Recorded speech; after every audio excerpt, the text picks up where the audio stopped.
Okay, so welcome to the seventh meeting for Lead IT. For those of you that don't know me, I'm Cameron Say. I'll kind of lead this effort. I can kind of give myself whatever title I want because just me. But there'll be other people involved. I have a couple of peripheral partners. One of them is John Thompson in San Jose, California. He actually is providing apprentices. So for those of you that this is your first time, what we're about is moving people in IT jobs via the apprenticeship project and non-apprenticeship program. So, we are not limited to apprenticeship programs. Some of you may go straight through to a direct hire without going through the apprenticeship process. And that's what we're about. And so we have if you go to the website, www.leaditjobs.org, that's your starting point. And that'll lead you to all the other resources we have. We have a lot of self-study tools. We are in the process of organizing some real-time virtual instructor-led, but that probably won't happen until later this spring or in the summer. We got to get some funding, but we will get funding. And so our focus is mainframe, but we hire for other jobs also. So our first job, and I'm going to talk about the first job tonight. So it's with BB&T, and BB&T is running a pilot program. They want to see apprentices. So understand, I don't know if I've shared this data with you, but in 2016, there were 600,000 open IT jobs and only 42,000 computer science grads in total, right? So you're a little bit short. If you're trying to fill all those slots with degreed people, the math just doesn't work out. So these companies are more and more starting to agree that they need to look beyond the traditional method of people that have degrees in computer science, information systems, information technology. I teach an information technology program in North Carolina A&T. And my students, they all work. I mean, they just, they can't hire them enough. Just this year alone, with A&T, because we teach mainframe, we picked up Visa, Norfolk Southern, and Allstate, in addition to all the other companies. And I'm gonna send you guys a list. I'm gonna send you guys a list of the companies that are hiring, that hire A&T students just for mainframe. It's 23 companies just for mainframe. But BB&T is running a pilot project, and we've had they're interviewing 4 of our candidates. I don't know if they have any other interviews. I don't know. They haven't shared that with me, but I would imagine not for this one position. I don't know whether they have more than 4 interviews. I mean, that's it's really a waste of time. If you can't narrow it down to 4 finalists, then what's going on. Now that's the first job. In February or March, I keep rolling the date because they're going to do this, but they have some administrative things to take care of. They're going to be 12 to 15 network administrator jobs, right? Again, non-mainframe. And then after that, there's a potential for a couple of hundred jobs because what they're trying to do, and it's not just BB&T, the banking industry in general, and beyond the banking industry, but the banking industry has to do it for regulatory reasons. They've got a lot of offshore work that really needs to be redomesticated. So those jobs will be forthcoming, over the next year or several years.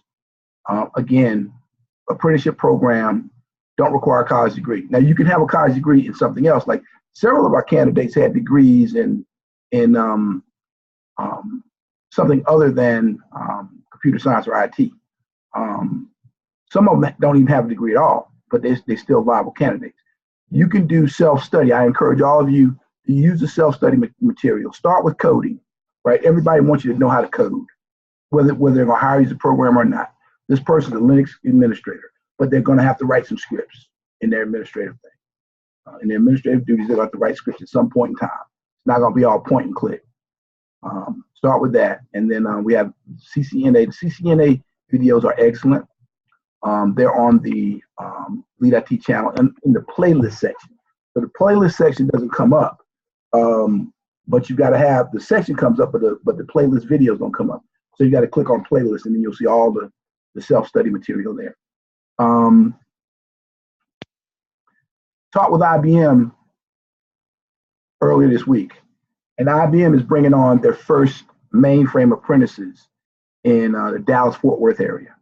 They got a lab in Dallas. So that's not affiliated with Lead IT, although Lead IT developed the IBM apprenticeship program.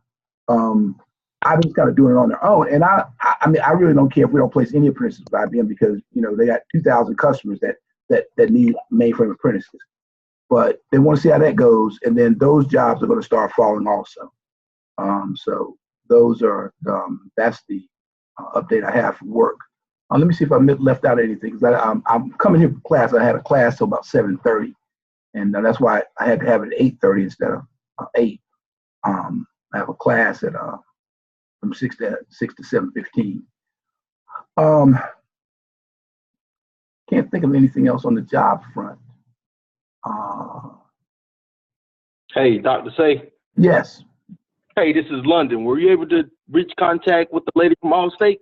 Yeah, no. So as I said, I don't know if I responded to either you. No, it was Ricky Stevenson that had the same question about Allstate internships. No, I sent them an email, and A&T has got kind of a firewall between faculty and Allstate. For some reason, I mean, they think they know how to talk companies better than we do, but that's fine. I'm gonna follow protocol. As long as I'm drawing a check from A&T, I'm gonna follow protocol. But I reached out to the people and said, you know, I've had several students that have asked me about internships with Allstate, and so you know, and now Ricky sent my information to the recruiter that he was talking to in the mainframe area. Okay. And he sent her that today, and I guess she'll get back with me either tomorrow or next week.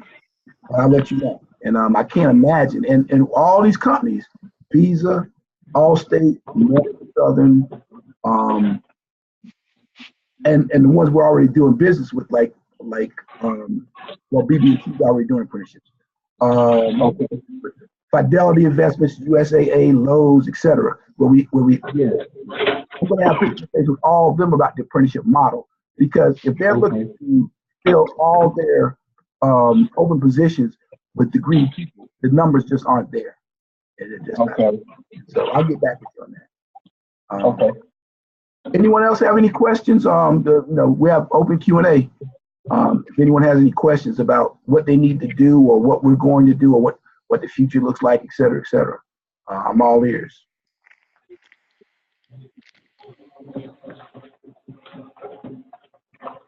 My feedback from BB&T is that all the candidates were excellent, which we knew that, and they're gonna have a tough decision selecting one out of the 4 people that we selected. But it's a good first start. And if anyone else is on the call, that I don't see anyone else is on the call that was one of the interviewees. One person was, but I don't see anybody else. If you don't get selected this time, you're shoo-in for one of the networking jobs. That's that. Let me think if I can. Let me see. Oh, I'm going to send out a survey, because I want these calls to be beneficial to you guys, and so want to see, and I see the same people showing up, and so I want to make it worthwhile in terms of what we discuss. These weren't intended to be training sessions, because there's enough material out there. I mean, I started to make these training sessions, but then when I saw the quality of the material that exists on Facebook and other places, I'm like, nah, they're doing a better job of it than I could. So I just let them have self-study. If we want to talk over some technical topics, we certainly can do that. Blockchain is really hot. And one of the things that A&T will focus on now is the relationship between blockchain and the mainframe. A lot of people don't know that the mainframe is the best home for blockchain, because blockchain is transaction driven. Mainframe does transactions better than any other technology in the world. A lot of people don't know that there's between a supercomputer and a mainframe. So I'm teaching 3 mainframe classes this semester with a total of 100 students. And one of their assignments was explaining the difference between a supercomputer and a mainframe. And there's a there's an article that I will share with the lead IT folks that really clearly, and it's, it's less than a page, really clearly describes the difference between a supercomputer and a mainframe. Most people think they're the same thing, but they aren't. They perform different functions. So those types of things. Let me see. I want to make sure I don't miss anything while I got everybody on here. Because I like short meetings. I like short meetings. I'm a big fan of short meetings. I'm in meetings all day, so the shorter the better. As long as business is being taken care of, Patrick, I don't think you joined us before. Have you been in one of these sessions before? No, actually, this is my first time being able to join because I had actually scheduled myself on Wednesdays, in which was a bad time, and then when this opportunity came up, it really worked out for me.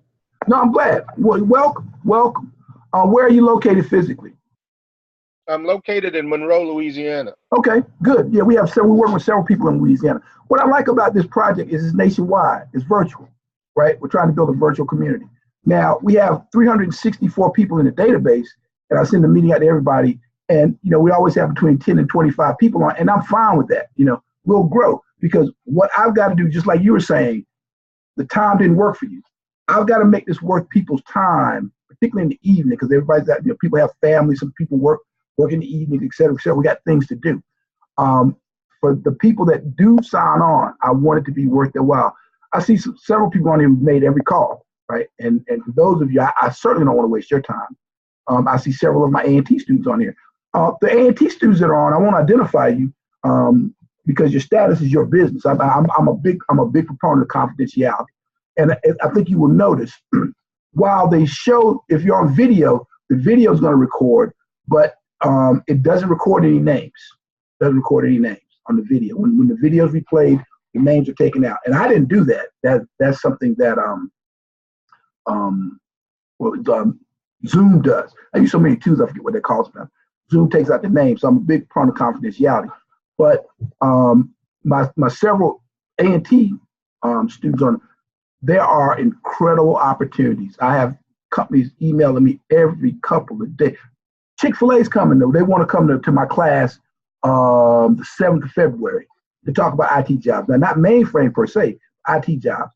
Now, the reason I'm saying this because most of the people that participate in Lead RT aren't going to be degree-seeking people, right? Or they're going to be, they may have a degree, but it's in something other than a STEM field. The reason I say that is to give you an indication of how hot it is. The companies are desperate for IT folks. The companies are super desperate for mainframe folks.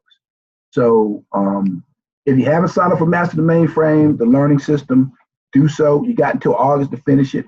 I've got videos on the Lead IT YouTube channel for the first 8 activities, and I may do more, but that should get you started anyway. But the opportunities are great, and I talk about this with people all the time. It is great to be you these days. I mean, you guys have future. One of my former students is working at Apple now. Brought him in $150K a year, plus anywhere between 5 and 15% bonus, plus stock, right? So he gets 1,000 shares of stock over the first 4 years he's there. Every 6 months of his tenure at Apple, he gets another $20,000 in Apple stock. Now, it's based on the shares. The value of it today is $20,000. But 6 months from now, $20,000 worth of Apple stock goes into his portfolio. 6 months later, another 20,000, whatever the equivalent of number of those shares are. And it's just great to be him. And he's a program manager. He loves the work. And he started out a CIS student at North Carolina Central. He was, and for you, people a little older who are trying to get an IT, he was 43 years old before he got his first IT job. First IT job was at the age of 43. So it's a great time to be you. And I see you guys, I see the faces, I see the names, you know who you are. You guys have been grinding. You've been on the phone with me. We've been exchanging emails. You're on every call, and it's going to pay off. That I'm sure of. I had a young lady tonight that she was so worried about she wasn't going to get a job. She got a job with some Department of Defense lab in Texas. She's a student at A&T. And so worried about not being, and I wasn't even worried because I saw she works, And you don't know. I mean, you don't know until you know. You just got to take my word for it. Take my word for it. Take my word for it. I'll hush and let somebody else get it if they have something to say. Yeah, Doctor. Yeah, I definitely like to network with some of those individuals. that's what we're here for. Yeah, Okay. that's what we're here for. And nobody's hiding. I mean, these companies make themselves. And matter of fact, I got a guy to email me tonight. He's CEO and founder of a company called Velocity Software. So what they do is, he was an IBM assembler program. If you don't know what assembler is, it's a computer language, very, very difficult computer language. At IBM for a number of years. And he saw some opportunities for performance measurement, building performance tools that IBM was overlooking. And he went to his management and said, look, we're building these tools, but you guys are missing A, B, C, and D. And, IBM, I don't know, because this is recorded. I don't know when somebody from IBM is going to see this, so I don't want to. IBM is a good partner of mine, so I don't want to pick them off. But for whatever reason, he ended up going out founding his own company, and they own a niche in the performance arena for mainframe on this particular operating system called VM, right? They own it. Nobody else is doing it. He has no competition. And I don't know, it's a privately held company. He studied, he didn't do, somebody into the chat.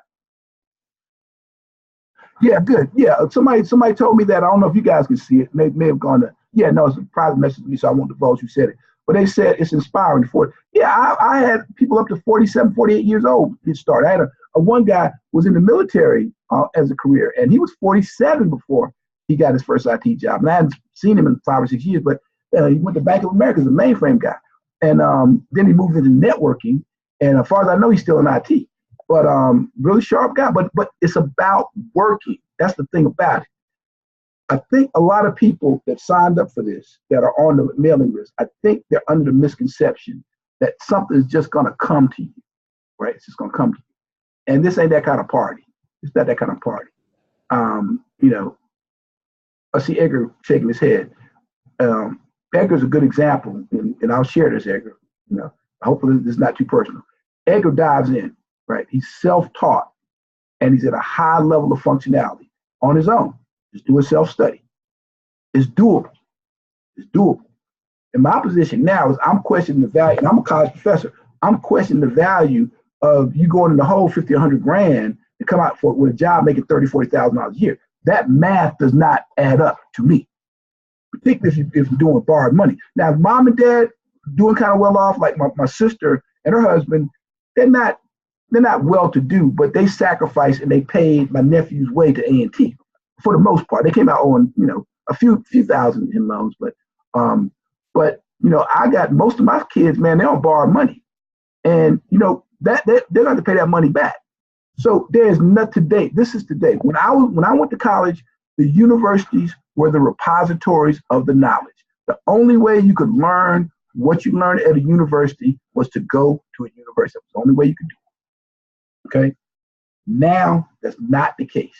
There's nothing they teach you at least, especially in undergraduate program, that you can't pick up online. Now, I'm not telling people not to pursue college degrees because there's a lot of benefit to that getting a college degree. But you got to weigh yourself. You got to weigh for yourself. How much do I want to go? Do I want to go in the whole 100 grand for this? Ask yourself that question. But Edgar is a good example, and it's going to pay off. It's going to pay off. I hope I didn't share too much of your personal business there, Edgar. No, you didn't. I wanted to touch on that too, because please do. There's so much information that you're not going to grasp from one golden nugget. You have to dig in multiple pockets to grasp multiple informations to accomplish one task. Yeah. When somebody say, hey, they're going to learn mainframe from Joe, that really doesn't happen. You have to learn it from Paul, Pete, James. You'll learn different pieces, and it'll all make one puzzle.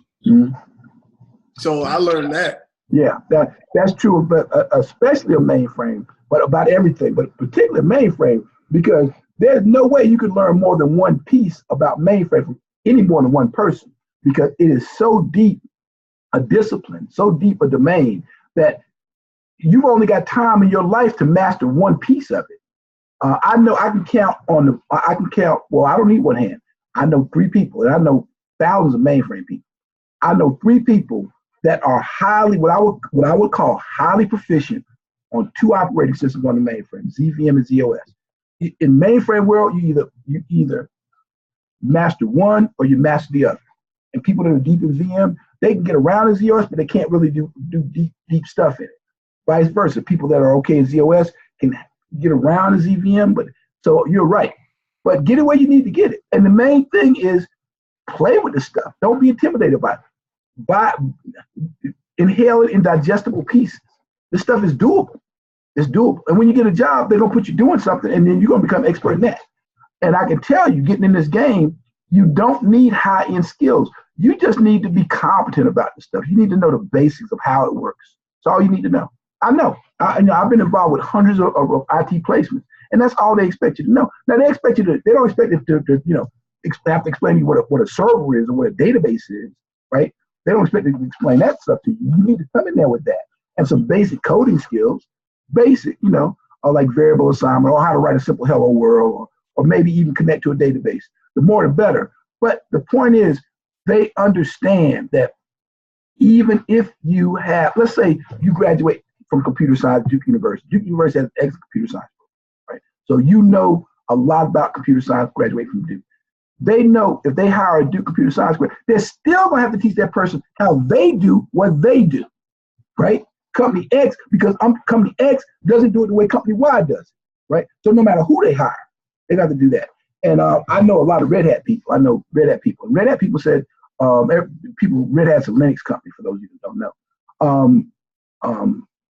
Guy would tell me, we really don't like to hire computer science graduates because they learn stuff the wrong way for our needs, right? They're used to working with small code bases, and they think in terms of small code bases. Because in the course of a 15-week semester, you're going to work at a code base of, at the most 1,000 lines, right? But Fedora is 11 million lines of code, right? That's how they roll. And they need to teach people how to function in those types of environments because it's easy to get lost.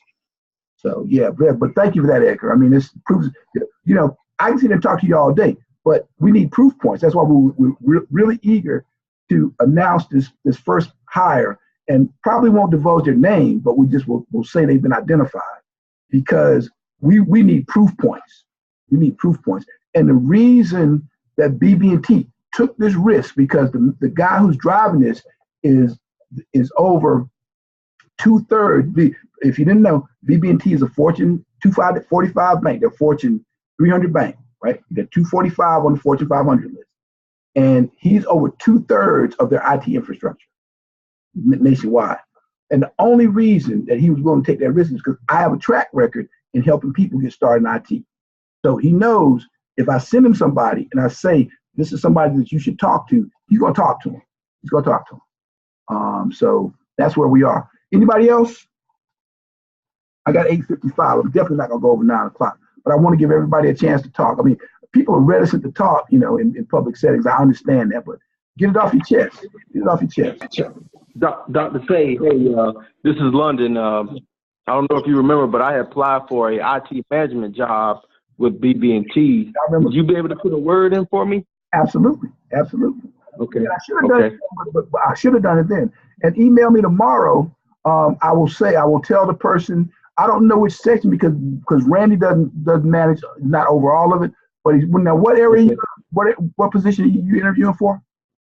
It was IT support management or IT operations management. I think the guy who runs that reports to Randy, and I definitely will put in a word for you. I said, I know this guy. You need to talk to him. Yeah, because that's what it's all about. Okay, I definitely appreciate it. Yeah. Now I can't promise you he will because they already have their boy, but he probably will. If I'd have to lay a bet, I would say he at least he's gonna holler at you. Anybody else? Great. Thank you. Going once? Yeah. Twice? Okay. I have the meetings every 2 weeks now because I don't want to have you guys get online And all I can do is tell you what we already talked about last week. So now the schedule is every 2 weeks. And it looks like I'm going to have to do it on Thursday. I guess that works for you, Patrick, though. Oh, most definitely. Yeah. So I don't care when we have them. I don't care when we have them. The reason I picked Wednesday at 8 was because there was going to be no optimal time. I knew somebody was going to get missed, but I'm glad this works out for you. Glad it works out for you. So we'll get together again in 2 weeks, and then we'll have some news about the BB&T hire, and hopefully about those networking jobs, because I ask them every couple of days about it, and they're gonna go forward with it because it makes good sense. It makes good sense. I want you guys. I appreciate you guys coming on. This is a great program. We're gathering momentum, and we're getting a little stability now. I'm learning how to do this a little bit better in terms of how to deploy stuff and how to. I really do need to spend more time on the website, but I just don't have it. I wish I could hire somebody to do it, but I got 100 students. They all have labs. I'm grading every day. That is not a complaint. I love what I do. But and I'm getting no money for this. It's not putting any money in my pocket. But it's just I'm doing it right now. Now hopefully there'll be some business opportunities down the road from being in this space. But right now there's no bread. I want to thank all of you for being online. You have my sincerest appreciation. I wish you all the best. Stay on this course. It's going to pay off. Be well. See y'all later. Thank you. All right. Good night. Thanks. Good night.